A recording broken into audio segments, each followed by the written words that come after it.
जनकपुर खोबर में सिया पावन पूजैले ठार जनकपुर खोबर में।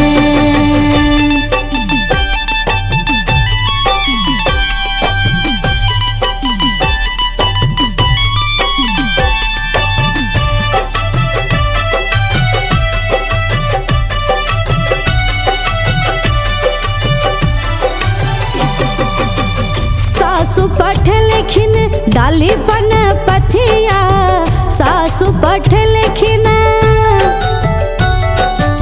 सासु पठ लिखिन डाली पन पथिया, ससुर जी सारी परहार जनकपुर खोबर में।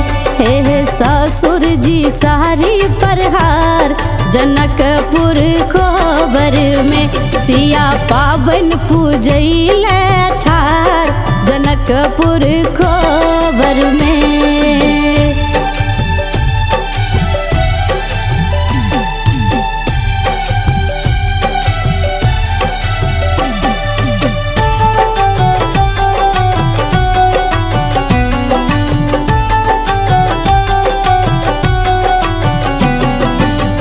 गोतनी पठ लिखिन गौरी बना कर, गोतनी पठ लिखिन,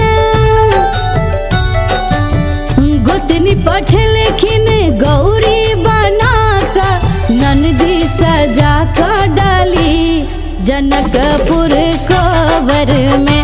हे नंदी सजा कर डाली जनकपुर खोबर में सिया पावन पूजैले ठार जनकपुर खोबर में।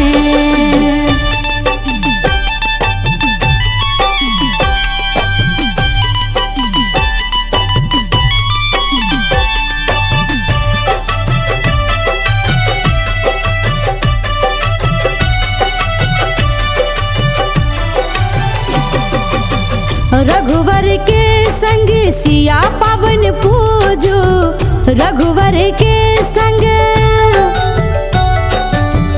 रघुवर के संग सिया पावन पूजो, मांगू आंचल अही बात जनकपुर खोबर में।